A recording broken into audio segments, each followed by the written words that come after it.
Bueno, pues bienvenidos a otro podcast de Factorial. Hoy estamos con Andoni Rodríguez. Buenos días, Andoni, ¿cómo estás? ¿Qué tal? Muy buenos días. Gracias sobre todo por contar conmigo.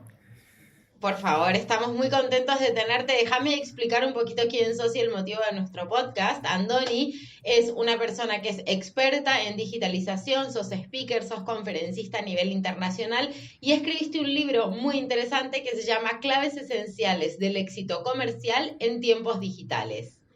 Eso es. Entonces, siguiendo un poco la línea de este libro que has escrito y de tu área de expertise, me gustaría que hoy habláramos de la digitalización del mundo en lo laboral, ¿no? De todo un poquito los cambios que se están viviendo. ¿Te parece bien? Pues vamos a eso. Entonces, la primera pregunta que quisiera hacerte, Andoni, es ¿qué cambios has visto? ¿Cuáles has visto que han sido los principales cambios en el mercado laboral en el último año? Bueno, yo siempre digo, cuando se habla de cambios, a mí siempre me gusta decir que nosotros somos la generación del medio, ¿no? Porque los tres grandes cambios que se han producido en los últimos 50 años en el mundo nos han tocado los tres a nosotros, ¿no? Yo siempre digo que podían haber dejado algo para nuestros hijos o nuestros padres nos podían haber quitado algo del medio, ¿no? Pero todo ha sido así y con el tema del COVID además, con el adelanto del siglo XXI que llamo yo, pues todo esto se ha profundizado muchísimo más, ¿no? Yo cuando hablamos de mercado laboral, yo siempre digo cuando hablo con gente que está montando proyectos, que está buscando bueno, una ocupación, una autoocupación o cuenta ajena, cuenta propia, yo siempre les digo, ¿no? Que al final la clave de todo se basa en entender los cambios, ¿no? Esta pregunta que tú me estás haciendo a mí. Sí. Muchas veces la gente no consigue lo que quiere, no por falta de habilidades, de herramientas, de formación, de experiencia, sino muchas veces la gente falla simplemente por no entender cuáles son estas reglas, cuáles son esos cambios. Hay tres cambios que son fundamentales que todos y cada uno de nosotros y nosotras tenemos que dimensionar de una manera clara, ¿no? El primer gran cambio es cómo pasamos de trabajar por dinero a trabajar por lo que yo llamo tasitud, ¿no?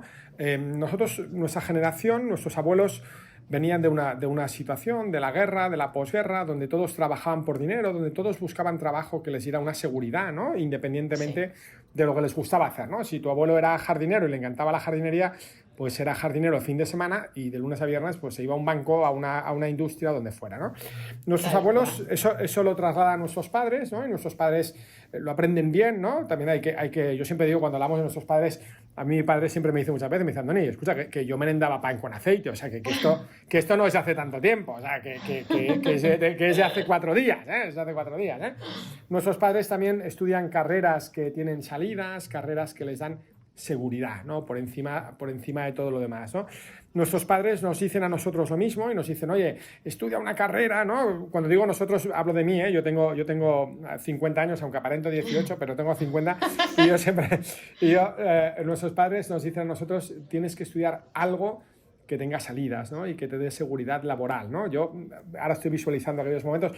Yo visualizo claramente cuando mi hermana, yo tengo una hermana mayor que estaba loca por hacer psicología y mi padre no la dejó, ¿no? No la dejó porque le decía que la psicología era una carrera que no tenía muchas salidas, ¿no? Mi hermana hizo primero Derecho, la verdad que le fue francamente mal, porque Derecho sí era una carrera que estaba en la lista que mi padre tenía, ¿no?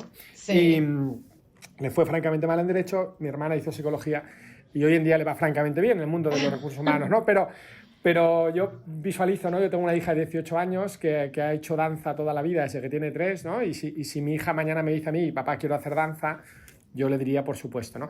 Y si mi hermana le hubiera dicho a mi padre, yo quiero hacer danza, pues mi padre todavía se está riendo debajo de la mesa, como diría yo, ¿no? Este gran cambio es uno de los tres primeros, cómo pasamos de trabajar por dinero a trabajar por tasitud, y ahora explicaré lo que significa la palabra tasitud, es fundamental. ¿Y por qué es fundamental? La tasitud es la suma de 3 grandes elementos, del talento, de la pasión y de la actitud. Eso es la tasitud. El talento, ese talento innato que todos tenemos, y solo el 20%, y esto me entristece cuando lo digo, solo el 20% de la población sabe cuál es su talento innato. Solo el 20% de nosotros sabemos lo que nos hace únicos. Es una barbaridad, ¿eh? Luego la pasión, ¿no? Como muchas de las personas simplemente pasan los días y otros viven con pasión, ¿no? Para algunos cada día es lunes y cada día llueve, y para otros cada día es viernes y cada día sale el sol, ¿no? Y luego la actitud, ¿no? ¿Cómo gestionamos el qué y el cómo, que digo yo, ¿no? Que yo no puedo hacer nada con lo que pasa en mi vida pero cómo lo afronto depende única y exclusivamente de mí. Esto se llama tasitud, ¿no? Entonces, ¿cómo realmente las personas hoy quieren competir contra otras personas que tienen tasitud, ¿no? Es absolutamente imposible, es imposible, porque una persona que tiene tasitud se está duchando y está pensando cómo mejorar. Una persona que tiene tasitud busca el punto de mejora, la crítica constante en todo lo que está haciendo, ¿no? Entonces, este es el primer gran cambio, ¿eh? Entender que hay que dar prioridad al talento, a la pasión y a la actitud por encima de todo, y el dinero vendrá después, pero no anteponer el dinero y la seguridad, sino anteponer lo que te hace único, porque yo siempre digo, esto que era un valor diferencial, hoy en día ya no es un valor diferencial, es que cómo vas a ser competitivo, ¿no? Si entras a trabajar a las 9 te enciendes y a las 5 te apagas, ¿no? Es completamente imposible, ¿no? Este es el primer gran cambio. El segundo gran cambio que todos tenemos que entender es la transformación digital, ¿eh? Cómo la digitalización nos está afectando absolutamente a todos, ¿eh? Es curioso cómo vemos como herramientas como LinkedIn, ¿no? Que tenía un 20% de digitalización en febrero del año 2020, está en un 70% de digitalización en marzo del año 2021. La clave de todo esto yo pienso que es entender, muchas personas se creen que esto de la digitalización viene y se va a ir, ¿no? Y la digitalización es un proceso de educación. Tú aprendes a hacer una transferencia del banco por el móvil y ya no vas al banco en tu puñetera vida más, ¿no? Ahora me río porque hace poco iba con mi hija al banco porque nosotros hacemos blisters estos de monedas, o cuando me vacío las monedas en casa las dejo, y de vez en cuando hacemos blisters y los llevamos al banco, ¿no? Y mi hija, con 18 años, estábamos en la cola del banco de la Caixa aquí en Barcelona, y me tira de la camisa y me dice: papá, escucha, una pregunta, todos estos que están aquí en la cola, que no llevan blisters, ¿qué están haciendo aquí? ¿No? Como diciéndome, yo vengo porque tengo algo físico, pero los que no tienen nada físico, ¿para qué coño vienen aquí? ¿No? Perdona la expresión, ¿no? Bueno, la transformación digital, ¿eh? En ese sentido hay un tema muy importante que es el Social Selling Index de LinkedIn. Yo siempre lo pongo en valor porque muchas personas todavía no lo conocen. Que sepan que cuando hay procesos de selección en el mundo de los recursos humanos o en el mundo de las personas, como a mí me gusta llamarlo, uno de los indicadores más preciados es el Social Selling Index, es el grado de digitalización. Las empresas ya no contratan personas que no tengan un SSI, como se llama, por debajo de 60 o de 70 puntos. Y yo discuto mucho con este tema, ¿eh? Porque muchas veces la gente me dice: Andoni, pero igual yo no lo tengo porque no sé cómo se hace o no sé cómo controlarlo, ¿no? Digo, ya, pero una empresa puede escoger entre uno que tiene un 40 y uno que tiene un 70. Por lo cual, como puedes coger, cógete el 70, ¿no? Entonces, ¿por qué van a contratar a una persona que tiene un SSI de 40 y tienen que formarla y tienen que cambiarle el mindset de esa persona de digitalízate, ¿no? Cuando yo puedo contratar a una persona que ya es digital, ¿no? Y la digitalización no tiene nada que ver con la edad, ¿eh? Yo tuve la gran suerte de participar en el proyecto de digitalización del Banco Bilbao Vizcaya, y es algo que aprendí, y es que los clientes se digitalizaran o no tenía nada que ver con la edad, era un tema de actitud y era un tema que no tenía.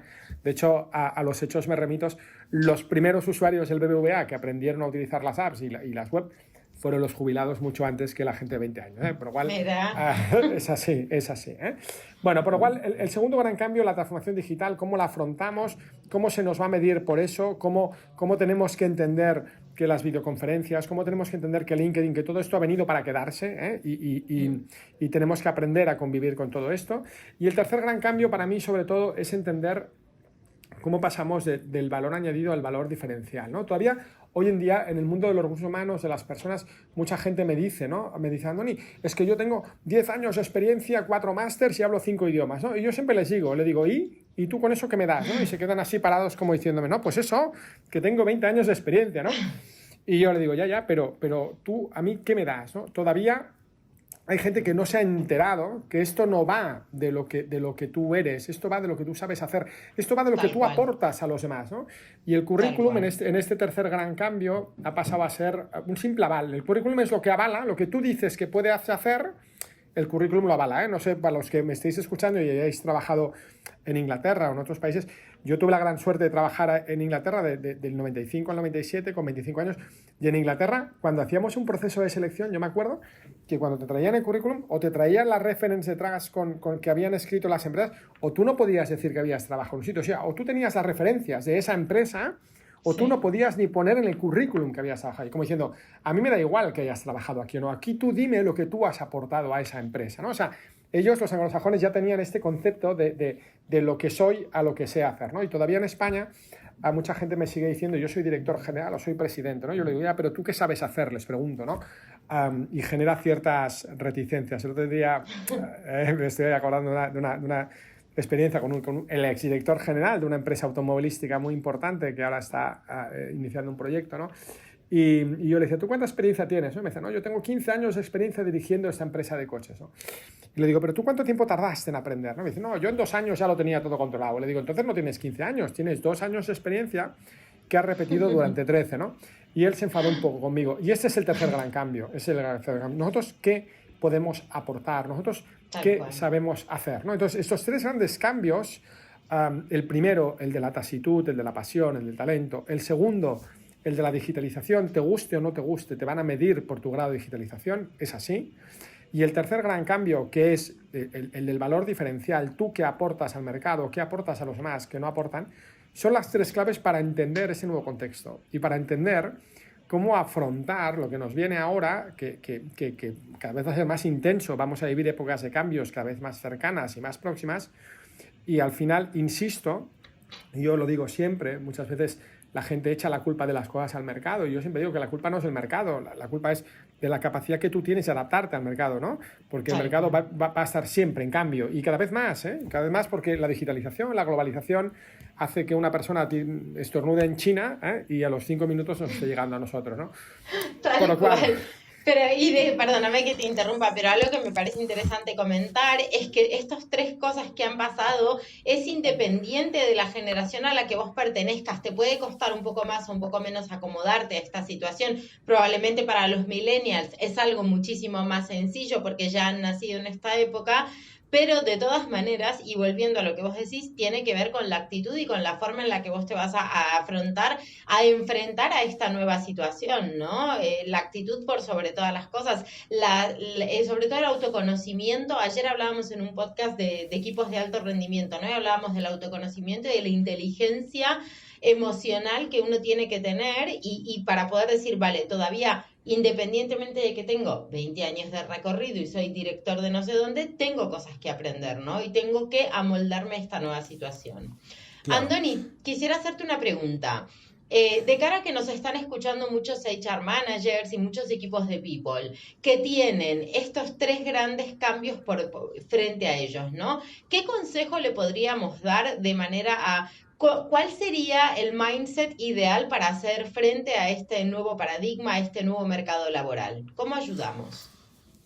Bueno, mira, yo sobre todo que lo afronten todo, y una cosa que tú acabas de decir ahora, ¿no? Como lo que yo llamo el eterno aprendiz, ¿eh? El eterno aprendiz es aquel que piensa que no sabe nada y lo tiene que aprender todo, ¿no? Y eso es así, ¿eh? Con este tema de los millennials que tú decías, yo discutía el otro día con el presidente de una compañía aquí en España y le decía, bueno, los millennials son nativos digitales, es verdad, sí, pero no tienen la experiencia que tienen otras generaciones en relaciones humanas, en asertividad, o sea, no tienen, carecen de otras cosas. La digitalización es algo que se puede aprender en un tiempo realmente limitado, ¿eh? Yo siempre lo diré, ¿eh? Pero la experiencia que te da el face to face, eso requiere un tiempo, ¿eh? Y yo repetiré siempre que la digitalización cambiará el mundo, pero lo humano siempre será lo más importante. El concepto people siempre será... Lo que marcará la diferencia en las organizaciones serán las personas, no será la digitalización, porque la digitalización está al alcance de todo el mundo, es una cuestión de dinero, pero el saber motivar, el saber sacar la masa gris y el saber sacar lo mejor de las personas, eso es algo que no todo el mundo es capaz de hacerlo, ¿no? Entonces yo lo que le diría a cualquier responsable, le diría, dimensiona muy bien lo que tienes delante, haz una pequeña radiografía de las 3 cosas, ¿no? Por una parte, hazme un diagnóstico de cuál es la tasitud de tu equipo, ¿no? Pero con elementos racionales, ¿no? Pero de verdad, porque hay alguno que me dice, no, mi equipo está todo el mundo contento y están todo el mundo felices. Y hacemos un curso y cada vez que hago una pregunta no habla nadie porque están todos escondidos debajo de la cama, acojonados de lo que me va a decir el director general, ¿no? O sea, una radiografía real, ¿eh? 2. En cuanto a digitalización, ¿qué herramientas y habilidades necesita tu equipo para afrontar todo esto, ¿no? Tu equipo sabe hacer reuniones por videoconferencias, pero no de una manera normal, sino de una manera completamente diferente. Tu equipo realmente está digitalizado en el mundo de redes sociales más B2B como LinkedIn o Twitter o más B2C como Facebook o Instagram. Y por último, ese valor diferencial, ¿no? Esa focalización al resultado, esa focalización en qué punto estás. Pero yo lo que les digo a todos es divide las tres cosas, coge el filete, rómpelo en tres trozos, ¿no? Porque los latinos tenemos la manía de querernos comer el filete completo y eso no puede ser, ¿eh? Rómpelo, ¿no? Estructúralo, monta 3 equipos de trabajo si te lo puedes permitir, ¿no? Y si no, asigna 3 responsables, establece un objetivo por cada uno de los 3 y vete a por ello, pero rómpelo porque si yo te preguntara a ti ahora cuál de las 3 cosas crees que es más importante, ¿qué me dirías? Yo Ninguna, creo ¿verdad? que de las 3 que mencionaste, no, las 3 son importantes. Ahora, yo creo que por sobre todas las cosas, la actitud con la que uno encara cualquier cosa en la vida es lo primero y lo primordial. O sea, yo hablo mucho, mucho en la empresa de esto con la gente, ¿no? O sea, la predisposición a aprender, la predisposición a ser optimista, la predisposición a pensar que lo vamos a resolver, que va a haber una solución. O sea, si tenés actitud, tenés la base y todo lo demás se puede aprender. Tenemos coaching, mentoring, hay mil maneras. Todo. Estoy completamente de acuerdo contigo, ¿eh? Si no hay eso, todo lo demás no tiene sentido, ¿eh? Yo siempre le digo a la gente, pregúntate si lo que te ha traído hasta aquí es la actitud, ¿no? Porque si lo que te ha traído hasta el punto donde estás, que no es muy bueno normalmente, no es la actitud, es la actitud, ¿no? Pues lo primero que tienes que hacer es cambiar la actitud para avanzar, porque si no, no vas a llegar a ningún lado, ¿no? Muchos de nosotros queremos cosas que nunca hemos tenido, ¿no? Pero no hacemos nada que nunca hemos hecho, ¿no? Y eso yo creo que los seres humanos, no sé, pensamos que a medida que pasan los años tenemos derecho a determinadas cosas simplemente porque somos más mayores, ¿no? Y en la vida hay que aprender como si no fueras a morir nunca, ¿no? Pero sobre todo vivir como si fueras a morir mañana. Tener siempre una actitud como muy, muy, muy humilde, ¿no? Esto es algo que a veces se ve mucho en managers y yo he visto en los últimos 20 años managers que han crecido y que la humildad es un estandarte y luego esto es algo que comento mucho porque es algo que a mí como psicóloga me duele mucho y es ver en organizaciones managers que al tener esta nueva jerarquía, un poco como que el poder corrompe la humildad y dejan de entender que son personas que tienen que seguir aprendiendo y que tienen que seguir escuchando y que finalmente son modelo y role model para un montón de gente que los está viendo, ¿no? O sea, entender el impacto de mi persona en la vida de otra gente. Los demás. Pero si te fijas en eso, que yo lo veo mucho, ¿no? En las organizaciones, yo he aprendido un poco a clasificar a los directores generales en 2, ¿eh? Y fíjate, y esto es muy útil esto que digo, ¿no? Hay los que van primero pegando gritos y vamos, ¿no? Con el látigo, porque vieron de pequeñitos una película de Ben-Hur, de esas de los remos, ¿no? Y se quedaron con aquella escena, ¿no? Y hay los que van los últimos empujando y haciendo que todos lleguen al mismo sitio y en el mismo momento, desde la humildad y desde atrás del todo, ¿no? Y perdóname que te interrumpa, ¿no? Pero creo que los 2 perfiles que vos comentás finalmente generarían resultados y traccionarían un equipo. Ahora, el tema es cómo se va a sentir ese equipo, ¿no? Porque de un lado parece una cosa más como dictatorial, en donde el poder, la fuerza, el miedo, el yo soy tu jefe, que es una palabra que ya ni me gusta ni existe, ¿no? Y por otro lado tenés la persona humana, cercana, que hace coaching, que hace mentoring, que entiende que estamos todos por el mismo objetivo. Entonces, que probablemente los 2 equipos puedan conseguir resultados, pero el nivel de productividad y de efectividad y de alegría que va a tener el equipo que esté acompañado por una persona humana no tiene precio. O sea, cualquiera quiere trabajar con alguien humano. Claro. Y luego además, yo siempre digo que en una organización así la rotación es muy alta, la rotación tiene un coste muy elevado porque estás invirtiendo recursos, ¿no? Y es mucho mejor invertir, ¿no? en alguien que te ayude, en un experto en recursos humanos que te ayude a invertir en consolidar tu equipo y que estén contentos, que no tener que estar haciendo procesos de selección todos los días, ¿no? Como digo yo. Pero esto cada vez más, y no sé yo si es por la edad o no, pero yo lo percibo. Yo entro en empresas donde la energía es negativa, es brutal. Y al cabo de 2 minutos de hablar con el director general, entiendes todo lo que está pasando ahí, ¿no? Y sin embargo, entras en otras empresas donde la energía fluye, donde te dan ganas ir, donde es un gustazo ir a trabajar, ¿no? Pero es así, ¿no? Yo creo que Ben-Hur y la película de las galeras con los romanos tienen mucha culpa en todo esto. Pero yo creo que la clave es, y el problema es que y estoy completamente de acuerdo contigo, como también les funciona, ¿no? Bueno, pues ahí están, ¿no? Claro. Pero el mundo va hacia una competitividad extrema y la gestión de personas va a ser el factor, yo creo, lo que va a generar la diferencia, porque al final el LinkedIn está al alcance de todo el mundo, las videoconferencias están al alcance de todo el mundo, todo eso está al alcance de todo el mundo. pero la masa gris está al alcance de muy pocos. 100% de acuerdo contigo. De hecho, nuestro objetivo principal en Factorial, al ser un software de recursos humanos, es ayudar a las empresas a digitalizarse. ¿Para qué? Para que puedan ocuparse de la gente, que finalmente es lo más importante, y no estar 3 horas atrás de un Excel o de papeles. Te hago una pregunta, hay un tema, volviendo un poco al tema de la digitalización, me gustaría saber desde tu punto de vista. Obviamente todos los cambios traen cosas positivas y cosas que podrían llamarse constructivas, ¿no? Un poco pros y contras. ¿Qué ves vos en este mundo y en esta digitalización del mundo que estamos viviendo? ¿Qué ves como muy positivo y qué identificas como contra? Yo veo como positivo que todo el trabajo que se pueda trasladar a las máquinas se va a hacer y que el trabajo repetitivo que estaban haciendo las personas lo va a poder hacer una máquina para que las personas se puedan dedicar a lo que realmente saben hacer, ¿no? Yo siempre digo, cuando veo a una persona una hora detrás de un Excel, le digo, pero tú no sabes que hay herramientas que te pueden ayudar con todo esto, ¿no?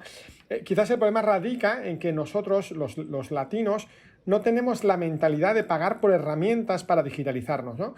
Y eso va a cambiar muy rápido, porque quien no tenga la mentalidad o le entra de golpe o va a cerrar, como digo yo, ¿no? Yo siempre digo que hay el que se ha digitalizado y el que se va a digitalizar, pero al final ¿en qué se van a diferenciar las compañías, ¿no? Y con esto como muy breve, ¿no? Al final las compañías tienen que crecer, ¿cómo? ¿Contratando personas? No. Las compañías tienen que crecer digitalizando todo lo que puedan para que las personas hagan el trabajo de máximo valor que nunca puede hacer una máquina. Esa es la clave del éxito. Esa es la clave, ¿no?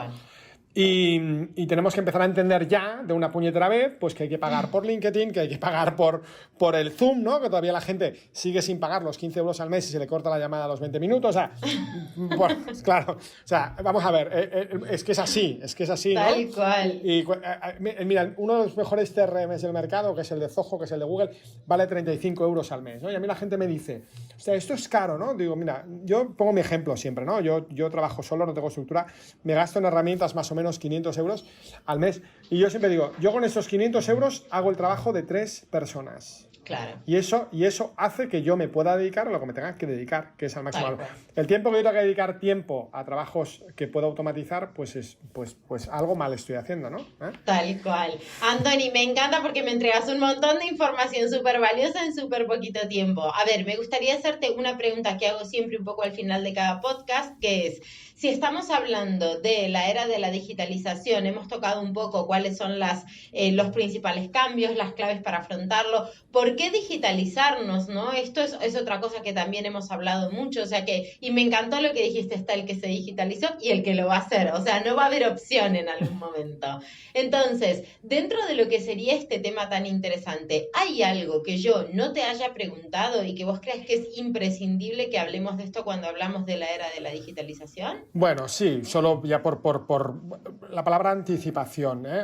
A mí me gustaría que todo el mundo, muchas empresas que no se digitalizan, que no adquieren herramientas digitales para gestionar, da igual, sus recursos humanos, su CRM en cliente, da igual, la herramienta que sea, no lo hacen porque se creen que no toca todavía, ¿no? Yo siempre digo que la mejor estrategia es aquella en la cual tú adquieres las herramientas y las habilidades antes de necesitarlo. Pero, por favor, mi mensaje a todo el mundo es, no esperéis a que el mercado madure digitalmente para afrontar todo esto. No seáis el Corte Inglés, ¿eh? Cuando el mercado madure digitalmente, yo venderé online, ¿eh? Pero hay un señor que se llama Amazon que te ha pasado por la derecha que no le pilla ni Cristo. O sea, y hablo de Corte Inglés y puedo hablar de Toys R Us y puedo hablar os puedo poner 20.000 ejemplos de que han esperado. No esperéis ir entrando en todo este proceso. Todo el trabajo que podáis automatizar, que os pueda hacer una máquina, que os dé más información para tomar decisiones, todas aquellas herramientas que os permitan ganar perspectivas, hacerlo ya. Pero no esperéis a que madure el mercado, porque vuestra competencia no está esperando a que madure el mercado, vuestra competencia lo está haciendo, ¿eh? Tal cual. Anthony, muchísimas gracias. La última pregunta que te hago, contanos un poco en qué proyectos estás actualmente para aquellos que seguimos tu carrera. ¿Vas a dar alguna conferencia? Contanos un poquito. Bueno, yo conferencias online suelo hacer una cada 3-4 semanas de 45 minutos, donde hablo de la tormenta perfecta. La tormenta perfecta es cómo converge el siglo XXI que entró en marzo en nuestras vidas y cómo converge la crisis económica que tenía que haber llegado en el año 2022 y se ha adelantado, ¿no? Cómo combinar lo bueno y lo malo de ambas cosas. Para esto, si queréis entrar en mi página web, que es rdgconsulting.com, ahí tenéis la agenda.